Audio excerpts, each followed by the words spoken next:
bisa kita lakukan kegiatan ini dengan tentu saja jelas ya.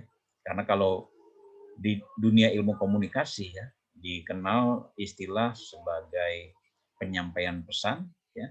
Bagaimana pesan itu dikemas dan kemudian diterima ya oleh pihak-pihak yang eh, disebut sebagai audiens ya.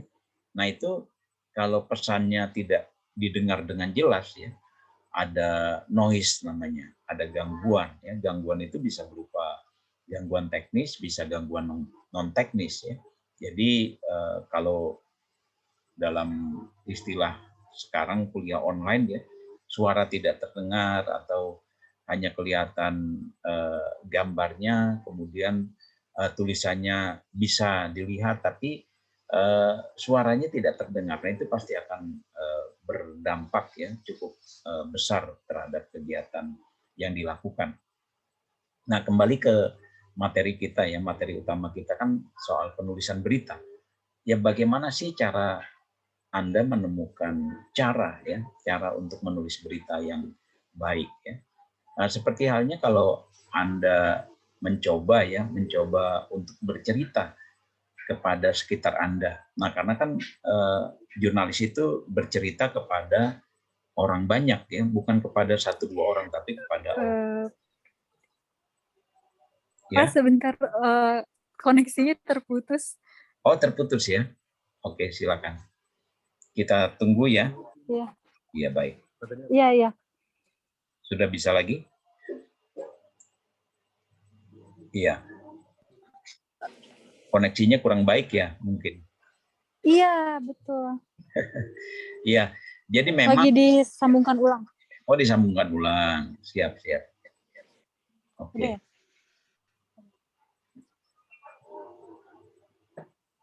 Baik. Memang kita sering mengalami hal serupa nih kalau kuliah online ya. Di kampus juga begitu. Jadi bukan kesengajaan, tapi Iya. belum jaringan itu Iya. belum baik yang diharapkan gitu ya. Padahal kita diharuskan kuliahnya online selama ini, tapi dengan terjadinya banyak gangguan mengakibatkan mahasiswa juga kesulitan nih, dosennya juga kesulitan menyampaikan materi, mahasiswa juga kesulitan untuk menerima proses belajar dan mengajar yang dilakukan. Ya, jadi mudah-mudahan sih tidak lama lagi ya kita bisa normal kembali. Karena kalau seperti ini terus juga yang kasihan bukan hanya dunia pendidikan gitu ya, dunia kerja juga sangat terpukul gitu ya. Kita lihat banyak sekali kegiatan yang harus dilakukan dengan kesulitan gitu ya, dengan harus dilakukan di rumah ya, karena tidak semua pekerjaan bisa dilaksanakan di rumah. Iya, betul, Pak.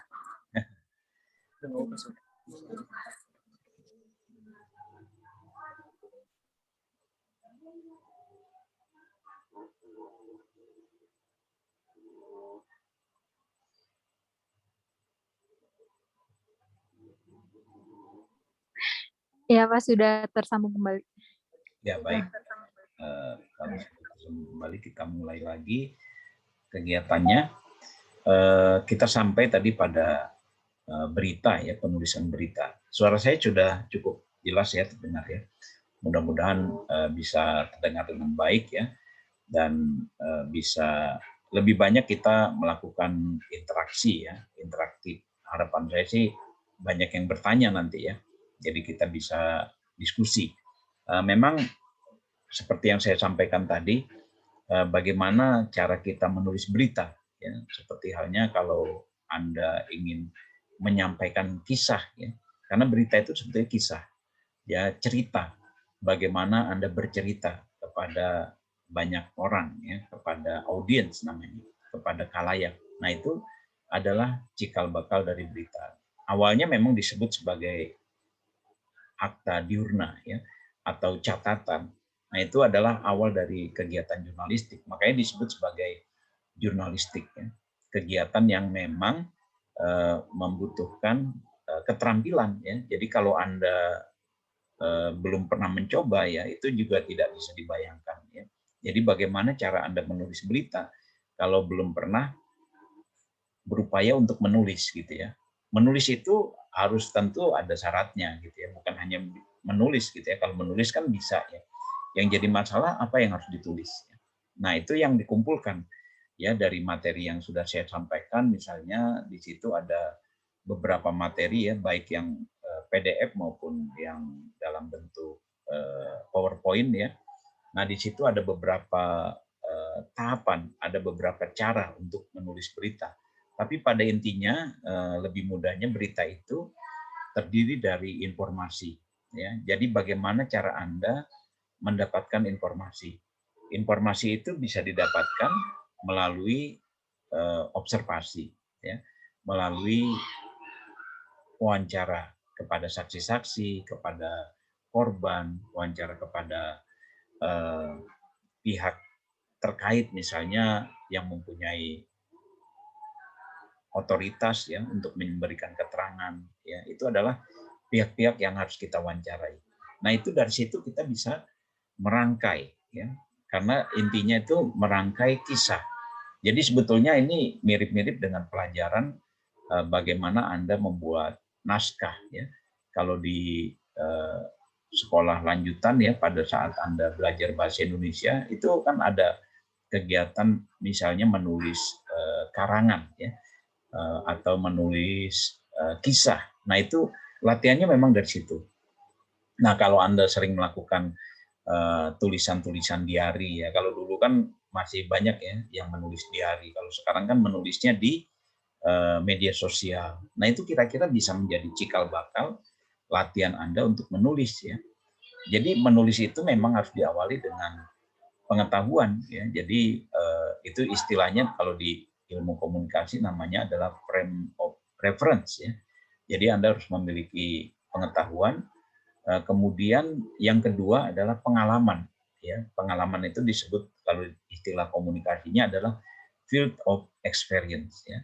Dari situlah Anda bisa menulis, ya. Jadi kalau Anda menulisnya belum mempunyai yang tadi, ya, yang tadi saya sampaikan, menulis itu kan harus ada seninya, ya. Jadi ketika Anda menulis, ya, menulis itu harus diawali dengan pengetahuan yang cukup, ya. Bagaimana Anda bisa berkisah kalau datanya tidak memadai, ya. Jadi kalau di layar ada yang disebut sebagai menulis untuk didengarkan, itu untuk kisah yang di media elektronik, ya, itu biasanya radio, ya. Jadi radio itu tanpa Anda melihat, gitu ya, karena kan kalau televisi kan bisa melihat videonya, ya. Kalau radio kan tidak, tapi Anda bisa membayangkan. Nah, itulah yang dilakukan oleh orang-orang yang menulis naskah berita untuk radio, ya. Kemudian kalau untuk televisi, televisi beda lagi, ya. Jadi kalau dia itu menulis tidak sepanjang atau selengkap Anda menulis untuk media seperti radio tadi, atau satu lagi seperti media cetak, ya. Kalau media cetak itu karena tidak ada gambarnya, dia harus lebih detail, ya. Tulisannya harus lebih lengkap. Nah, kalau televisi orang bisa menyimpulkan juga dari gambar yang diambil, gambar yang disajikan di televisi, ya. Nah, itu bisa disebut sebagai konstruksi yang dilakukan oleh media. Ya, media itu tergantung apakah konstruksinya untuk media cetak, apakah untuk media elektronik atau media online, ya. Nah, itu bisa kita lihat seperti itu. Nah, silakan dipindah ininya, materinya boleh ke selanjutnya, ya. Jadi sebetulnya ada 3 materi yang saya sampaikan, ya. Jadi kalau ini adalah menulis untuk didengarkan, ya. Jadi istilah yang simpelnya seperti itu. Jadi Anda bisa melakukannya kalau misalnya memang apa yang dilakukan itu adalah kegiatan-kegiatan yang berhubungan dengan media elektronik, ya. Jadi ada media cetak juga, tapi intinya adalah bagaimana cara Anda mendapatkan data. Ya, jadi Anda harus mengeksplorasi dulu di lapangan, mengumpulkan data.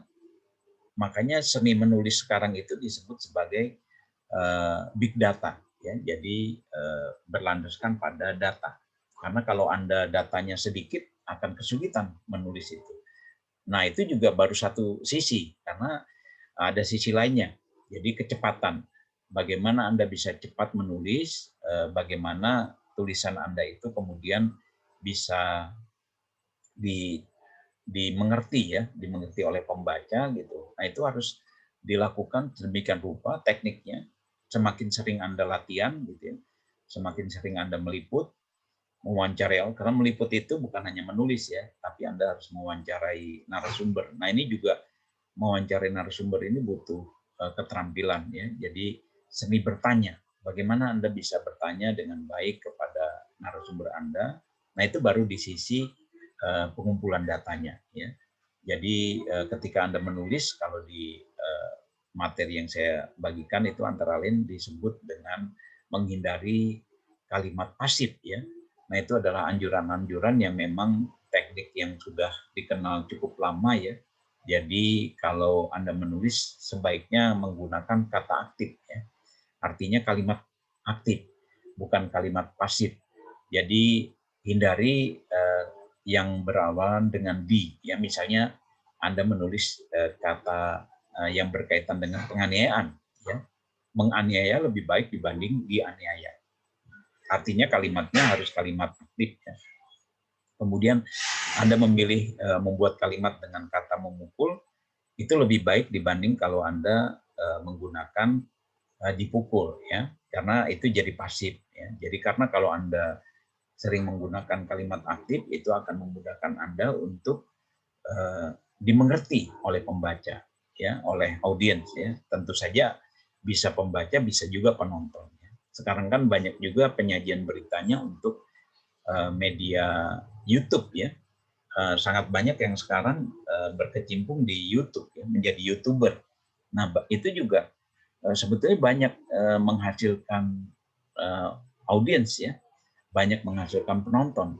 Jadi penonton itu cukup terbantu gitu ya, cukup tertarik dengan penyajian apa yang dilakukan di podcast misalnya atau di YouTube.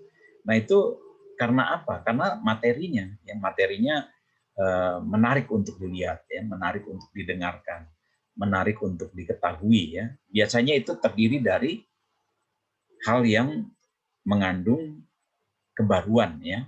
Nah, jadi kenapa berita itu harus mempunyai ciri ya. Ciri utamanya adalah kebaruan ya.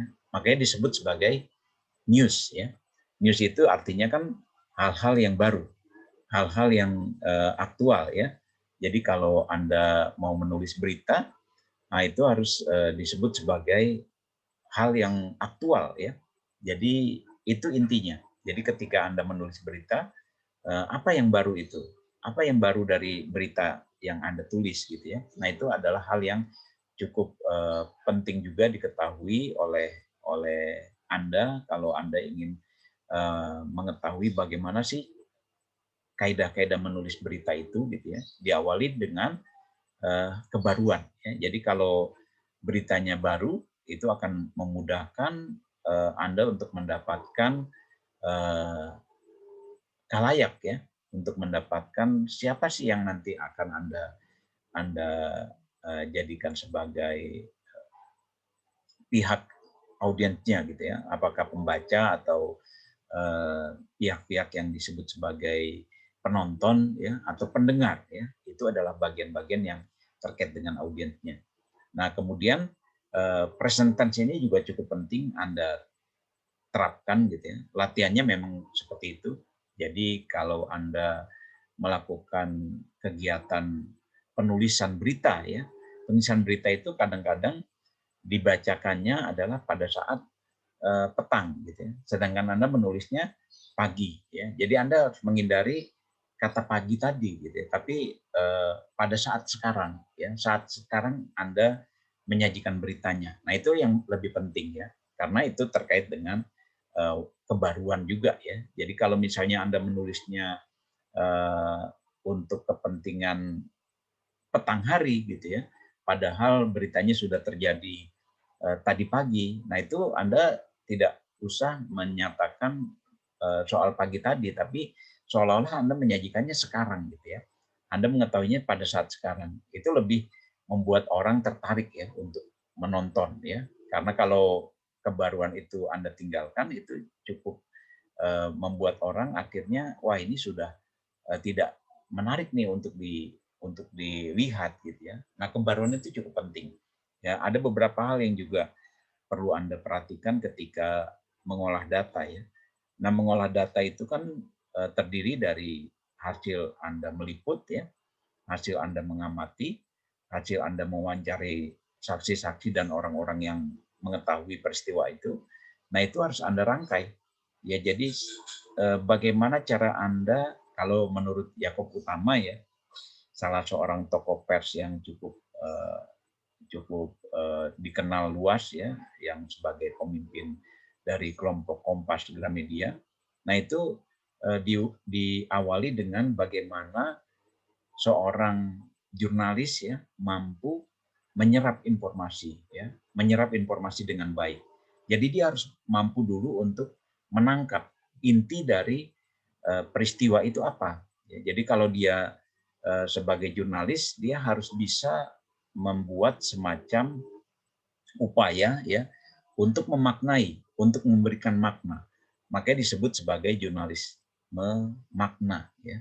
Karena kalau jurnalisme makna itu artinya setiap informasi itu harus diperkaya dengan informasi. Ya, jadi bukan hanya sekedar satu informasi, tapi dari banyak informasi. Nah, itu yang disebut sebagai jurnalisme makna. Jadi dia memberikan pengertian, dia memberikan pendalaman, dia memberikan informasi-informasi yang kaya kepada pembaca. Nah, itulah yang bisa membuat pembaca tertarik ya, karena cukup banyak informasi-informasi baru yang kemudian disampaikan oleh penulis naskah tadi. Nah, itu adalah hal yang juga cukup signifikan ketika Anda ingin menulis berita ya. Kemudian yang juga cukup penting Anda perhatikan ya ketika menulis berita itu adalah menentukan judul ya. Bagaimana Anda menentukan judul yang menarik orang untuk membaca. Ya. Jadi kalau judulnya menarik itu pasti jadi modal. Ya. Jadi judulnya harus baik, harus menarik, kemudian harus ada latihan-latihan gitu ya. Jadi kalau Anda tidak pernah latihan menulis berita gitu ya, itu pasti akan tidak mudah untuk melakukannya gitu ya. Tapi kalau sering ya, karena berita itu kan harus sering dilakukan. Apalagi sekarang itu memungkinkan Anda untuk menampilkan berita sesering mungkin, menampilkan berita sebanyak mungkin, menampilkan berita secepat mungkin. Itu juga satu hal yang bisa dilakukan pada saat sekarang. Jadi kalaupun sekarang misalnya Anda membuat Facebook Live ya. Jadi kalau sekarang nih acaranya disiarkan langsung melalui Facebook ya atau melalui Twitter, itu juga adalah salah satu cikal bakal menyajikan informasi kepada khalayak gitu ya. Walaupun tentu saja ada beberapa hal yang harus diperhatikan gitu ya. Karena kalau Anda menyajikannya untuk media siar gitu ya, untuk media YouTube misalnya, taruhlah YouTube atau Facebook. Nah, itu salah satu syaratnya juga tidak boleh terlalu sebentar, tapi juga tidak boleh terlalu lama. Paling tidak 15 menit lah ya. Porsinya 15 menit kalau untuk Facebook ya atau untuk YouTube gitu ya. Karena memang pada saat Anda menyajikan informasi itu kemauan orang untuk mengikuti sesuai dengan riset ya, itu hanya 30 menit ya.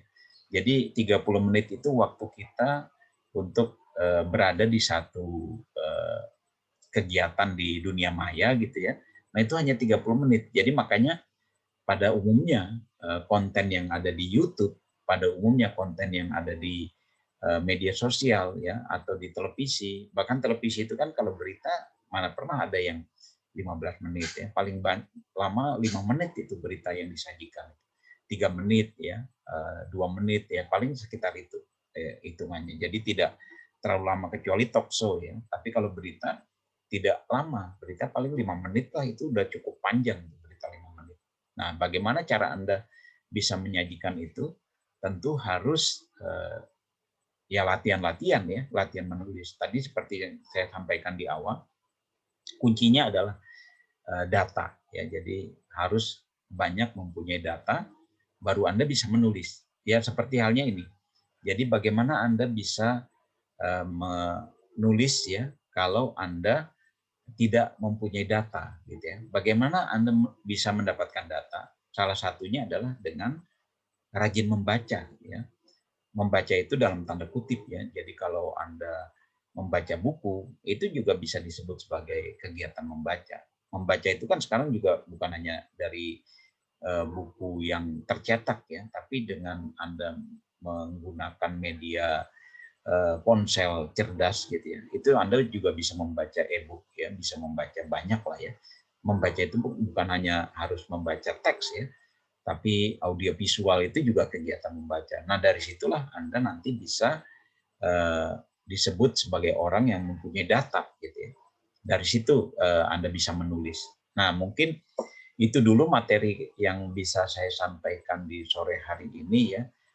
Kita bisa lanjutkan dengan tanya jawab ya, karena materi yang tertulisnya juga sudah saya kirimkan. Ada juga yang dalam bentuk PDF ya, itu juga bisa Anda pelajari ya, bagaimana sebuah lembaga media itu terbentuk ya. Itu ada yang namanya disebut sebagai gatekeeper di situ. Nah media itu juga bisa disebut sebagai gatekeeper atau gerbang untuk yang menyortir ya, informasi mana yang harus disajikan dan informasi mana yang tidak perlu disajikan. Makanya media itu berfungsi untuk itu. Jadi informasi ini kan sangat banyak. Nah dari informasi yang sangat banyak itu, media bertugas untuk membuat agar masyarakat bisa tercerahkan gitu ya dari informasi yang ada ini. Jadi makanya tidak semua informasi harus disajikan. Tidak semua informasi perlu diketahui publik gitu ya. Makanya kadang-kadang wartawan itu juga menjadi dilema karena dia tidak bisa menyajikan semua informasi kepada khalayak gitu ya.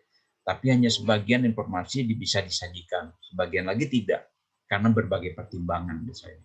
Apakah pertimbangan itu terkait dengan keamanan negara, pertimbangan itu terkait dengan keamanan kelompok gitu ya, keamanan partai politik dan sebagainya, itu bisa saja berbagai alasan itu muncul. Makanya tidak semua informasi perlu disajikan kepada publik ya.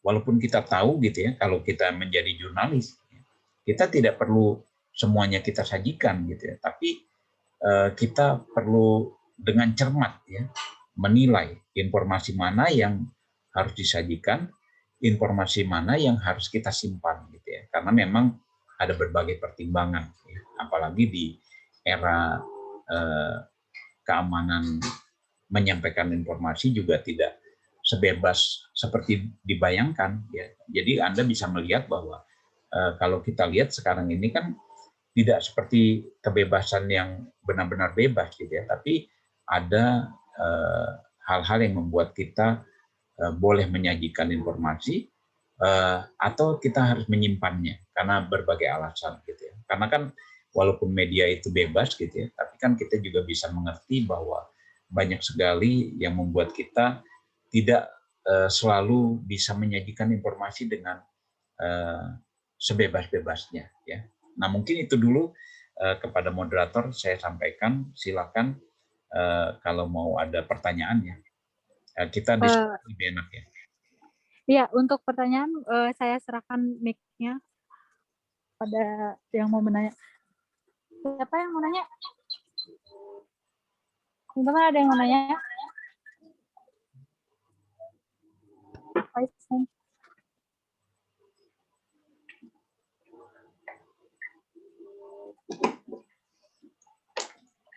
Ya, kalau mau bertanya boleh juga lewat chat gitu ya, boleh diketik karena kan kadang-kadang ada kendala nih ya. Kita ingin ngomong tapi nggak bisa, tapi artinya nggak harus bicara ya di depan, nggak harus. Boleh sih kita dengan berbagai sarana lah ya. Saya bebaskan. Jadi kita sifatnya ini aja, kita akrab. Silakan. Yuk, siapa yang mau nanya? Mana ya? Kenapa? Maaf, Pak. Pak, saya ingin bertanya. Ya, silakan. Nama saya Pranaja. Jadi bagaimana cara mengobservasi informasi ya Pak untuk pengelolaan media? Terima kasih. Baik, ya pertanyaan yang sangat relevan ya dengan tema Kasih. kita ini. Kasih, Kak. Oke, dijawab dulu atau ada pertanyaan lagi atau gimana? Dijawab dulu ya, Zulfa. Iya, boleh, Pak. Ya, oke, baik. Saya jawab dulu ya, karena memang kegiatan reportase ya, itu disebut sebagai reportase. Jadi kalau Anda jadi jurnalis nanti atau untuk kegiatan sebagai jurnalis dari pers kampus ya, taruhlah kita punya media yang terbit rutin gitu ya, apakah 6 bulan, apakah dalam bentuk harian, apakah dalam bentuk media online ya. Kalau Anda mengelola media online itu bahkan waktunya bisa dibilang tidak ada waktu untuk tidak memproduksi ya. Jadi harus ada konten terus ya. Media online itu kan dalam waktu 24 jam harus ada ya. Harus terus menyajikan informasi yang baru. Nah, beda dengan kalau media cetak ya. Kalau Anda mengelola harian gitu ya. Nah, itu kan terbitnya pagi hari ya. Setiap hari ada medianya. Bisa juga mingguan gitu ya. Tapi kalau media online tidak ada waktu untuk tidak memproduksi. Jadi dia tiap saat adalah saat untuk menyajikan konten ya. Nah, tadi ketika Anda bertanya tentang observasi ya, mengobservasi artinya bagaimana cara Anda mendapatkan data ya. Data di lapangan. Taruhlah peristiwa kemarin yang baru terjadi di Pancoran ya. Pancoran penggusuran. Nah, itu kan peristiwanya mendadak tuh. Peristiwa penggusuran ini sering terjadi ya. Jadi bukan hanya di Pancoran tapi di beberapa lokasi ya, termasuk di Jogja waktu itu ada penggusuran untuk lahan bandara ya, Bandara New York Jakarta International Airport ya, Bandara Nia ya. Ya itu kan masyarakatnya menolak ya. Jadi dengan akhirnya terjadi aksi penggusuran gitu ya. Mungkin ini sama seperti yang terjadi di Pancoran juga. Karena kalau di Jakarta nih kan tanah gitu ya, tanah itu kan udah sangat mahal ya. Jadi kalau Anda mau beli tanah di Jakarta itu paling tidak apartemen yang tersisa sekarang. Jadi rumah susun yang paling ada seperti itu. Tapi kalau tanah tapak gitu ya, itu sangat mahal. Makanya terjadilah kegiatan yang mungkin seperti kemarin itu dikerahkan orang untuk menggusur gitu ya. Nah itu kan bagaimana cara kita untuk terjun ke lapangan gitu ya. Di lapangan itu kita akan jumpa dengan banyak pihak gitu ya. Bagaimana cara kita untuk mengolah data itu? Data pasti sangat banyak. Dari pihak Pertamina misalnya yang merasa berhak untuk melakukan penggusuran, kemudian dari pihak warganya yang merasa mereka berhak untuk menempati lahan tersebut gitu ya, dan sebagainya. Jadi banyak sekali faktor-faktor yang membuat Anda bisa berada di lapangan dan mengumpulkan data dengan sebanyak mungkin, selengkap mungkin ya. Tapi tidak semua data itu kemudian harus kita sajikan kepada publik gitu ya. Ada kalanya data-data itu harus kita simpan gitu ya. Data-data tidak perlu semuanya kita umbar semua kepada publik, walaupun mungkin karena media ya, media itu kan bersaing dengan media yang lain. Bagaimana media ini bisa menyajikan berita secara baik gitu ya, secara lengkap sehingga orang tertarik untuk mengikuti apa yang disajikan oleh media tersebut ya. Nah, itu adalah hal yang harus Anda lakukan. Jadi Anda paling utama mengumpulkan data, tapi yang juga tidak kalah penting adalah menemukan angle ya.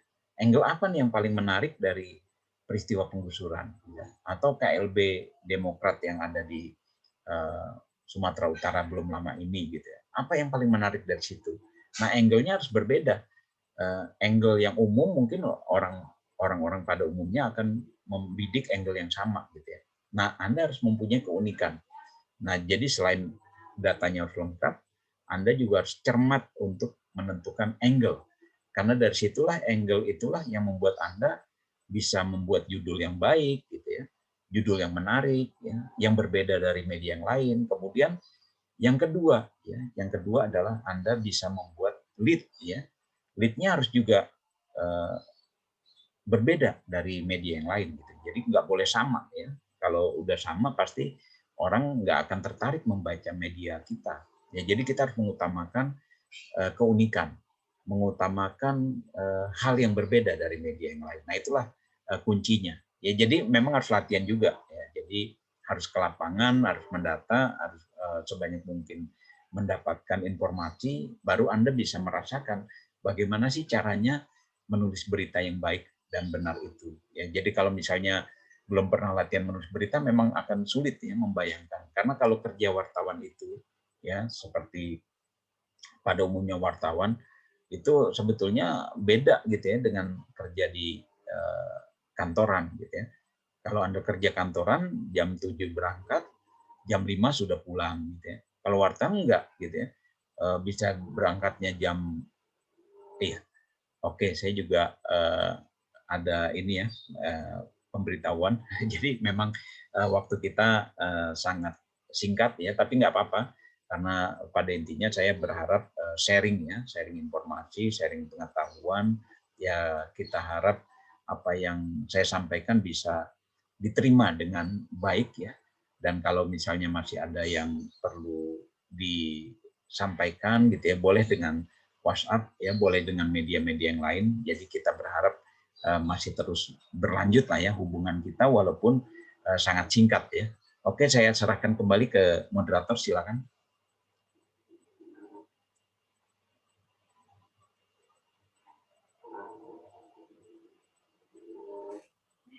Ya, terima kasih kepada Bapak Gede untuk penyampaian materinya.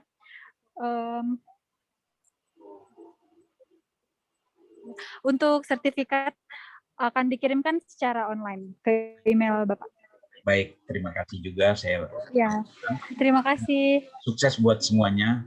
Salam Gema Alpas. Selamat sore.